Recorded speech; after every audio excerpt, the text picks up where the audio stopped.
Hello, how are you all? As you can see on the screen, today we are going to do the question answer of Black Aeroplane by Frederick Forsyth, class 10th। तो start करते हैं।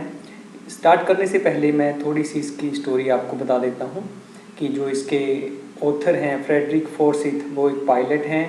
वो खुद उन्होंने ये story लिखी है, अपने एक्सपीरियंस में लिखे हैं। उनको पेरिस से, फ्रांस से इंग्लैंड जाना था, लेकिन जब वो पूरे एरोप्लेन में अकेले थे, जिस जहाज़ को वो उड़ा रहे थे, हवाई जहाज़ को, तो उनको जल्दी थी कि मैं घर पहुंचूं और वहां जाकर सुबह सुबह खाना, जो सुबह का खाना मैं अपनी फैमिली के साथ खाऊं। वो अपनी फैमिली को मिस कर रहे थे। लेकिन इतने में क्या हुआ कि उनका जो एरोप्लेन है उसका एक जो टैंक है, फ्यूल टैंक, ईंधन का टैंक, वो ख़त्म हो गया। उन्होंने दूसरे टैंक पे लगा लिया एरोप्लेन को। वो वापस भी नहीं जा सकते थे, इतनी वापस जाने का मन नहीं था उनका कि मैं फ्रांस फिर वापस जाऊं और इसको फिल कराऊं टैंक को दोबारा से। तो उन्होंने दूसरे टैंक को ऑन कर दिया और एरोप्लेन चलता रहा। लेकिन इतने में थोड़े, जब वो ऑलमोस्ट उसको ऑलमोस्ट आसपास थे अपने, तो उन्होंने देखा कि आगे काले बादल आ गए हैं। उनके पास फ्यूल पहले ही कम था, ईंधन पहले ही कम था अपने जहाज़ में। तो उनको बड़ा, वो कहते हैं अगर मैं इसके चारों तरफ से घुमाऊंगा, यानी जो ब्लैक बादल आगे नज़र आ रहे हैं, इसके लेफ़्ट राइट से उड़ाऊंगा एरोप्लेन को, तो और फ्यूल ख़त्म हो जाएगा और मैं अपने डेस्टिनेशन पे नहीं पहुंच पाऊंगा, तो यानी कि इंग्लैंड नहीं पहुंच पाऊंगा। तो उन्होंने कहा अगर मैं बीच में से ले जाना पड़ेगा मुझे, नहीं तो अगर मैं इसके चारों तरफ से घुमाऊंगा तो मुझे ज़्यादा इसमें फ्यूल लगेगा, ईंधन लगेगा। तो वो उसको सीधा ही ब्लैक बादलों के बीच में ले जाते हैं। तो आपको आगे पता ही है कि उनको जब कुछ नहीं नज़र आता अंदर ब्लैक बादल के अंदर, उनका कंपास, उनके सारे इंस्ट्रूमेंट और वो जो सेंटर से कांटेक्ट करने की कोशिश करते हैं कि मेरा एरोप्लेन काले बादलों में फंस गया है, तो स्टिल उनको कोई भी एक तरह से कम्युनिकेशन नहीं हो पाती, कोई बात नहीं हो पाती। और उनको एक ब्लैक एरोप्लेन दिखता है जो कि इस लेसन का भी नाम है। वो उनको उसके डेस्टिनेशन तक यानी इंग्लैंड तक पहुंचा देता है।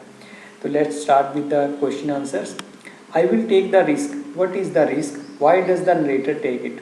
तो जो मैंने अभी डिस्कस किया कि नरेटर कहता है, यानी पायलट कहता है, नरेटर मतलब कहानी लिखने वाला या वर्णन करने वाला, वो कहता है मैं रिस्क लूँगा। क्या रिस्क है वो, और वो नरेटर ये रिस्क क्यों लेता है।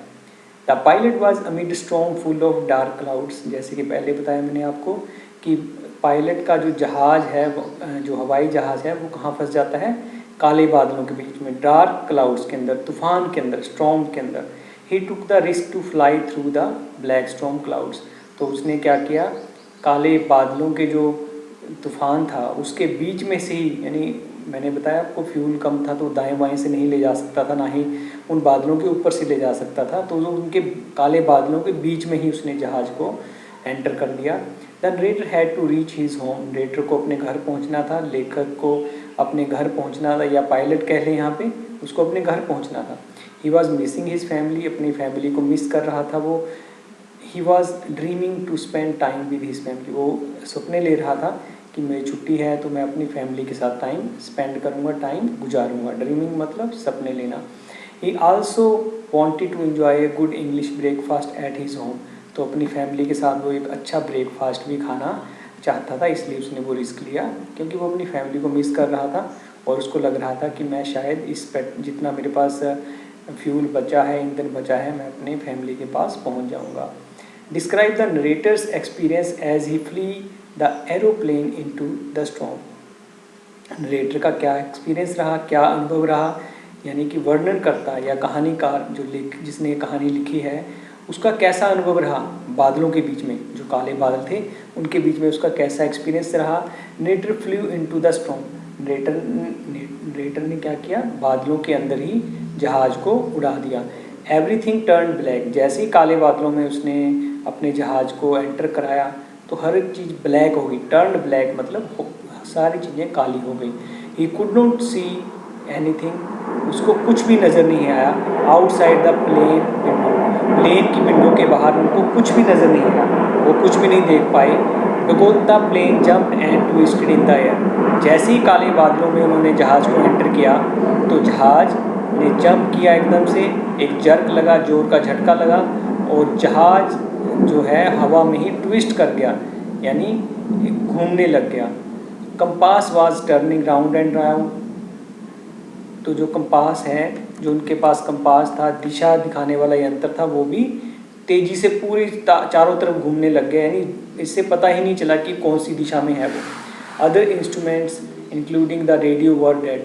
सारे इंस्ट्रूमेंट जो थे, जितने भी यंत्र थे जहाज़ के अंदर, चाहे वो रेडियो सिग्नल जो जहाज़ में जो कंट्रोल रूम से बात करते हैं जिसके थ्रू, वो भी ख़त्म हो गया, डेड हो गया, वो किसी काम का नहीं रहा। सडनली ही सा अनदर एरोप्लेन। अचानक से उसने एक और एरोप्लेन देखा। Its pilot waved at him. इसके पायलट ने इशारा किया कि मेरे पीछे आओ। And ask him to follow. उसको फॉलो करने को, यानी जो दूसरे जहाज़ वाला व्यक्ति था उसने कहा कि आप मेरे पीछे आओ, फॉलो करने को कहा। The narrator was happy to find help. Narrator को अच्छा लगा कि उसकी मदद हो रही है। His plane didn't have much fuel. उसके पास तो ज़्यादा फ्यूल भी नहीं था। फ्यूल मैं दोबारा बता दूँ आपको, ईंधन जिससे वो जहाज़ चलता है। कहता है मेरे पास ऑयल भी नहीं था, फ्यूल भी नहीं था जिससे फ्यूल ईंधन नहीं था जिससे वो जहाज़ को चला सके। But he followed the pilot and came out of the clouds. उसने उस पायलट को, जो दूसरे पायलट था, उसको फॉलो किया, उसके पीछे पीछे वो चलता रहा। एंड सा the runway.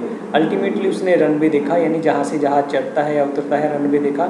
He landed on the runway safely. तो बड़े ही आसानी के साथ, बड़े ही सेफ तरीके से वो रनवे पे उसने अपना जहाज़ उतार लिया। तो ये क्वेश्चन में वो इसने पूछा है कि वो क्या एक्सपीरियंस रहा, और ये नॉर्मली आपको आपके एग्जामिनेशन में ज़रूर आता है कि उसको नरेटर का या जो पायलट है उसका क्या एक्सपीरियंस रहा। वाई डज द नरेटर से I landed and was not sorry to walk away from that old गोता। कहता मैंने लैंड कर दिया और मुझे इसमें कोई खेद नहीं था। खेद कैसे नहीं था? क्योंकि उसको पता ही नहीं चला भी कौन से जहाज़ ने उसकी मदद की। कौन सा जहाज़ था ऐसा जो ब्लैक एरोप्लेन था जिसने उसको लैंड करने में हेल्प की, उसको पता ही नहीं चला। The narrator was not sorry to walk away from the old aeroplane because narrator had a horrific experience flying that plane. Narrator को कोई खेद नहीं था उस जहाज़ से उतरते हुए, क्योंकि उसका बहुत ही खतरनाक, बहुत ही डरावना एक्सपीरियंस था उस जहाज़ के अंदर। He was happy because he landed the plane safely. वो खुश था क्योंकि जहाज़ उसने बड़े ही सेफली, बड़े ही सुरक्षा से उसको उतार लिया। For this he was not sorry to walk. तो इस करके उसको कोई खेद नहीं था वहाँ से उतर के जाने में। He was keen to know about the other pilot and the place he was and at the place he was. तो उसको कोई खेद नहीं था इस चीज़ का कि वो जहाज़ से उतर गया है, परंतु वो दूसरे पायलट के बारे जानना चाहता था जिसने उसकी मदद की, और वो जानना चाहता है वो कौन से प्लेस के पास है, कहाँ पे उतरा है वो। Next is what made the women in the control centre look at the narrator strangely.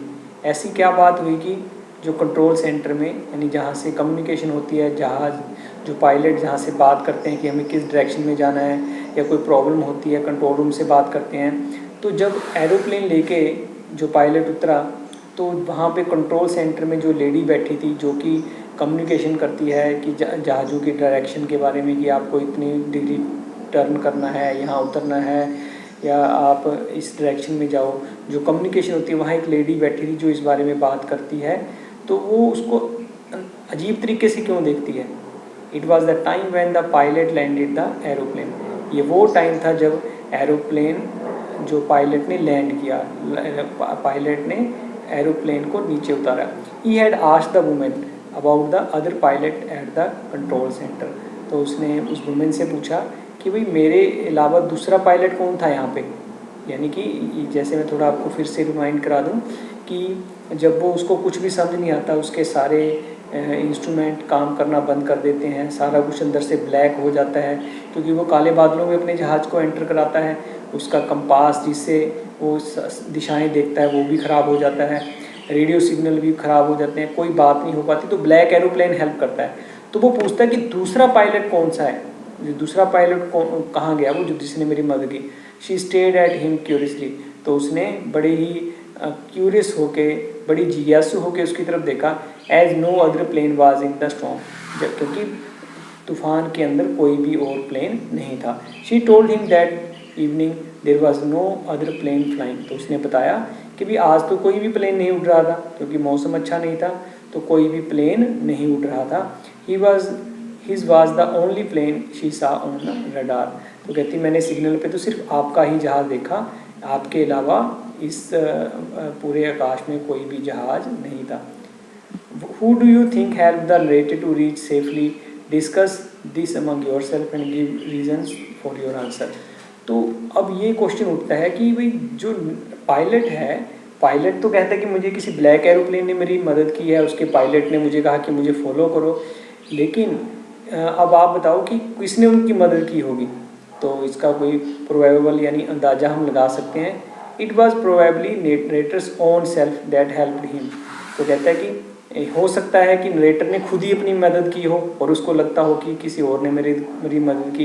As there was no other aeroplane, क्योंकि वहाँ तो कोई एरोप्लेन है ही नहीं था स्टॉर्म में, यानी हो सकता है कि नरेटर ने खुद अपनी मदद की और उसको लगा कि मेरी मदद किसी और ने की है। Because the women was only able to see his aeroplane in the radar, तो सिर्फ उसका ही एरोप्लेन था वो रडार पे यानी सिग्नल पे वो देख सकती थी। That night no other plane flew, उस रात तो कोई भी और प्लेन उड़ा ही नहीं। He would have maybe been hallucination in the problem, उसको हेलुसिनेशन हुई होगी। हेलुसिनेशन मतलब उसको एक तरह से माया भी, वैसे कि हेलुसिनेशन मतलब उसको अपने आप में एक माया जैसे सिर पे चढ़ गई होगी उसको, यानी या कहेंगे कि उसको कल्पना हुई होगी कि किसी ने उसकी मदद की। He was a good pilot, अच्छा पायलट था। Maybe was his own effort that came to his rescue, हो सकता है कि उसके खुद के ही एफर्ट्स हों जिसने उसको उस जहाज़ में से यानी जो वो उड़ा रहा था उसको बचाया हो। तो आज के लिए इतना ही। आई होप आपको ये क्वेश्चन समझ में आए होंगे, और ये क्वेश्चंस आपको डिस्क्रिप्शन में भी मिलेंगे, आप वहाँ से भी इनको लिख सकते हैं। और मिलते हैं नेक्स्ट वीडियो में, तब तक के लिए सभी को नमस्कार।